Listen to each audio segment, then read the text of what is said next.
mayoritas ulama muslim. Alaikum bisawadil a'zam, mayoritas ulama muslim, karena ada hadis menyebutkan la tajtami ummati alal khata. La tajtami ummati alal, umatku tidak akan bersepakat menyangkut kesesatan.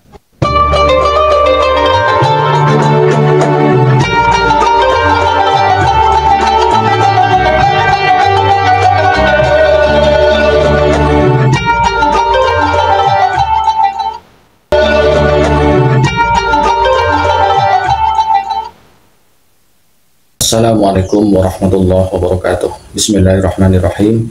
Alhamdulillahirabbil alamin. Wa bihi nasta'in ala umri dunya waddin. Assalatu wassalamu ala asyrofil anbiya'i wal mursalin sayyidina Muhammadin wa ala alihi washabihi ajmain. Amma ba'du. Bapak Ibu sahabat Cahyati yang dirahmati Allah, di kesempatan kali ini kita jumpa lagi dengan kami di channel YouTube kami Cahyati 80. Mudah-mudahan kita senantiasa mendapatkan lindungan dan rahmat dari Allah, mendapatkan taufik dan hidayahnya, mendapatkan ridho dan inayahnya, dimudahkan segala usahanya, dilancarkan isinya dan dikabulkan hajatnya. Amin ya rabbal alamin. Tak lupa kami ucapkan terima kasih kepada Bapak Ibu pemirsa, sahabat yang telah mendukung dan mensubscribe kami. Jazakumullah ahsanal jaza. Dan bagi pemirsa yang baru menemukan channel kami, baru bergabung, silakan klik tanda tombol subscribe-nya, nyalakan tanda loncengnya, klik tanda jempolnya, dan tinggalkan komentar di bawah video ini. Orang-orang Salafi Wahabi yang mengklaim dirinya dan kelompoknya itu paling sunnah, sesuai dengan sunnah, ternyata akidahnya itu bukan, akidahnya tidak sesuai dengan sunnah. Karena akidahnya Wahabi itulah akidah yang dirumuskan, yang ditususkan oleh Ibnu Taimiyah. Mana akidahnya Ibnu Taimiyah ini salah satu usuluddin, 3 pokok agama, atau yang sering disebut, yang lebih familiar disebut dengan Tri Tauhid. Dari Tauhid Wahabi ini tidak dikenal di zamannya para sahabat, tidak dikenal di zamannya para nabi, juga tidak dikenal di zamannya tabi'in dari 4 mazhab itu. Dan ini penjelasan dari Ustadz Nuruddin tentang Tri Tauhid, akidahnya kaum Wahabi. Kesimpulan sementaranya itu akidah yang tadi disebutkan, tauhid uluhiyah, rububiyah, asma sifat, itu tauhid yang salah. Gak dikenal dalam ajaran tauhid ahlus sunnah wal jamaah. Itu keliru, itu menyimpang. Perlu seminar tersendiri. Kalau mau ngadain seminar tauhid itu 2 jam saya bisa bicara itu. Dalil dari mereka yang mengakui, dalil dari mereka yang membantah, lalu kita timbang sama-sama mana yang benar. Oke, karena waktunya 5 menit tuh, dibilang 5 menit. Saya waktunya terbatas. Konsep tauhid rububiyah, konsep tauhid rububiyah dan uluhiyah itu didasarkan pada keyakinan bahwa Rob dan ilah itu 2 makna yang berbeda. Padahal kalau kita cek Al-Quran, kita cek hadis, mungkin gampangnya gini deh, kalau di alam kubur itu, di alam kubur kita ditanya man ilahuka atau man robbuk. Bagus. Anda tahu nggak, bagi orang-orang yang bertauhid, uluhiyah, rububiyah, asma sifat itu, bagi mereka begini, orang musyrik itu, orang kafir itu, di zaman Nabi dulu, Abu Jahal itu, mereka itu bertauhid secara rububiyah. Mereka bertauhid, dibilang bertauhid, tapi tidak bertauhid secara uluhiyah. Karena ada 2 hal yang berbeda katanya antara Rob dengan ilah. Mengakui Allah sebagai Rob artinya mengakui dia sebagai pengatur alam semesta. Dan orang musyrik percaya itu.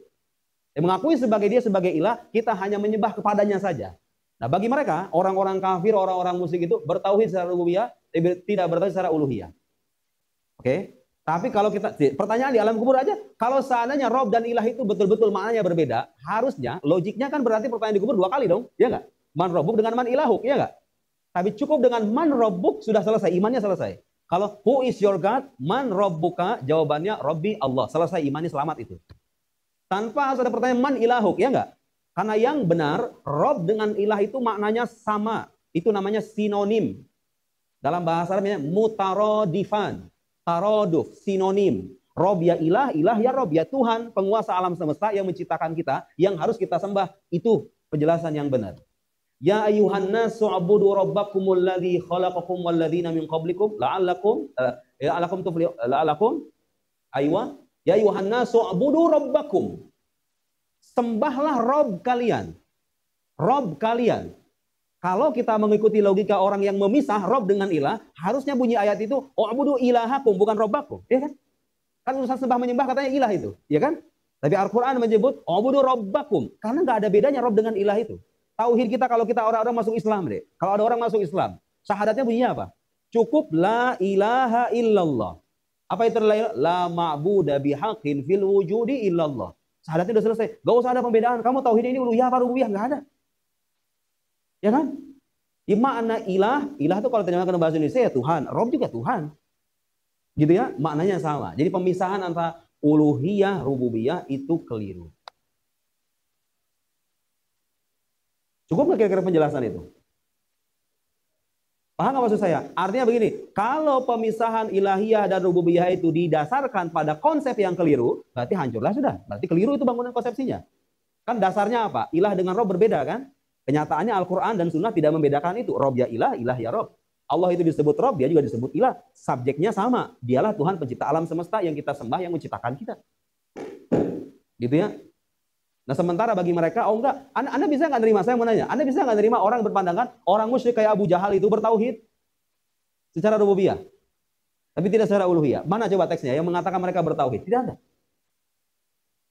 Itu ini penjelasan, perlu penjelasan lebih rinci ya. Bahkan saya rencana pengen bikin buku tentang itu tuh. Trilogi Tauhid itu. Jadi kenal istilah trilogi tauhid. Itu mirip-mirip kayak orang Kristen. Coba itu akidah dibikin-bikin kayak mirip jadi orang Kristen. Yang pertama kali mencetuskan konsep tauhid uluhiyah, rububiyah, asma itu Ibnu Taimiyah. Ibnu Taimiyah sudah banyak dikritik oleh para ulama Ahlus Sunnah. Banyak penyimpangan-penyimpangannya. Kalau mau jawaban yang simpel, saya sarankan jangan diikutin. Karena itu bukan konsep tauhid yang diajarkan. Di Al-Azhar saya nggak pernah menerima tauhid semacam itu dan dikritik konsep itu. Ya. Jadi saya bukan mendoktrin karena keterbatasan waktu ya. Nanti kalau pengen ada seminar 2 bulan 3 bulan akan datang, Ustaz jelasin itu coba sedetail mungkin dalilnya dari Al-Qur'an Sunnah dari awal sampai akhir. Siap. Nanti. Ya. Secara umum saya ingin berikan panduan begini. Menyangkut ajaran akidah, saran saya jangan ikuti ulama-ulama yang pandangannya tidak diakui oleh mayoritas. Beragama itu jangan aneh. Kalau udah ketahuan ini beda dari yang agak lain. Yang lain agak lain tau kan? Beda dari yang mainstream. Soalnya zaman Nabi itu emang ada deh. Zaman Nabi ada. Orang mau masuk Islam, tauhidnya uluhiyah atau nggak ada kan? Pembedaan ilah dengan Rabb itu nggak dikenal gitu loh. Sebelum munculnya Ibnu Taimiyah dan para pengikut-pengikutnya itu.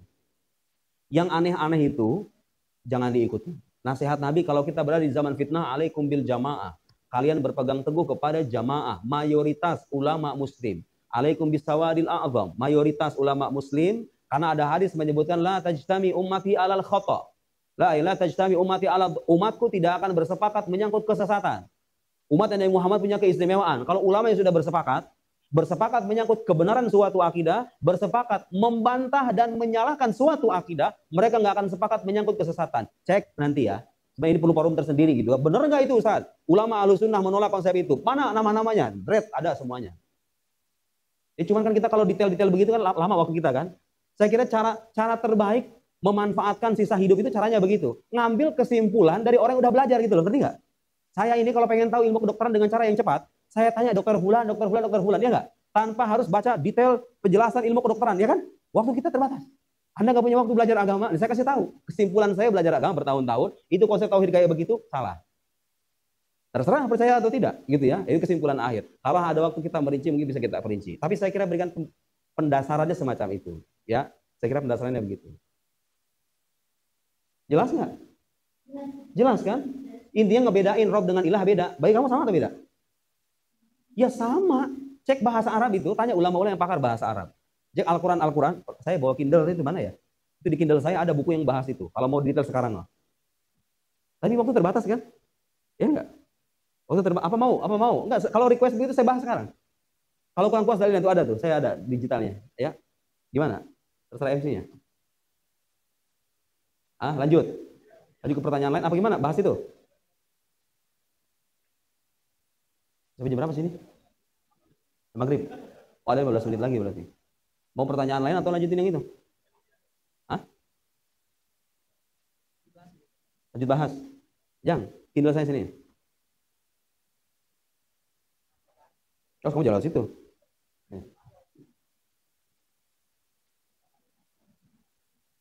Baik, tadi yang pertama paham bahwa dasar atau pijakannya itu membedakan istilah Rob dan ilah. Sementara Al-Quranul Karim, paham nggak istilah pembedaan mereka Rob dan ilah itu gimana? Kalau Rob, itu artinya Tuhan pemelihara alam semesta. Yang menciptakan alam, memberikan kenikmatan kepada makhluk, itu Rob. Kalau ilah artinya sosok yang disembah. Orang musyrik itu bertauhid secara rububiyah karena mengakui Tuhan sebagai pencipta alam semesta. Ya kan? Orang musyrik kan percaya Tuhan pencipta alam semesta. Kalau kalian bertanya kepada mereka, siapa yang menciptakan langit dan bumi? La yaqulunnallah. Mereka akan berkata Allah. Nah, Nah, bagi kelompok sana itu namanya tauhid. Paham? Bertauhid tapi tidak secara uluhiyah. Kenapa? Karena tidak memurnikan ibadah kepada Allah. Paham nggak? Jadi kalau ilah, aksentuasinya atau penekanannya sosok yang kepadanya saja kita menyembah. Paham? Tadi saya sudah kutip ayat. Ya ayyuhan nasu'budu rabbakum. Wahai sekalian manusia, sembahlah. Tuh, urusan menyembah-menyembah nih. Harusnya redaksinya robbakum atau ilahakum kalau menurut logika mereka. Ilahakum. Bunyi Al-Quran, tapi Al-Quran punya robbakum. Sembahlah Rob kalian. Sebagai bukti bahwa Rob dan ilah maknanya sama. Sosok yang disembah, sosok yang menciptakan kita juga. Gitu loh, paham nggak? Nah, tauhid uluhiyah rububiyah didasarkan pada pembedaan yang tidak berdasar itu. Bisa dipahami maksudnya ya? Ketika kita mengatakan la ilaha illallah, maknanya apa? Kita tidak mengakui ada pencipta yang memang layak disembah tuh. Udah sepaket itu. Ketuhanan tuh namanya Tuhan itu ya nggak bisa dipisah. Kalau Rob artinya pencipta, kalau ilah artinya sosok yang disembah atau yang kepadanya kita hanya menyembah. Enggak, Rob dengan ilah itu maknanya sama. Tauhid kita itu dari dulu bunyinya la ilaha illallah. Kita tidak mengakui ada pencipta selain Allah, kita juga tidak mengakui ada sosok yang bisa disembah selain Allah. Ada 1 menit tuh kan? Kapan itu 1 menit? Saya udah mau buka ini, buka dalil. Sahabat Cahayati, Bapak Ibu yang dirahmati oleh Allah, demikianlah konten yang kami persembahkan pada kesempatan kali ini. Mudah-mudahan bermanfaat, menjadi tambahan wawasan, tambahan pengetahuan bagi kita bersama. Amin ya rabbal alamin. Dari kami kurang lebihnya mohon maaf. Hadzallahu yakum. Wassalamualaikum warahmatullahi wabarakatuh.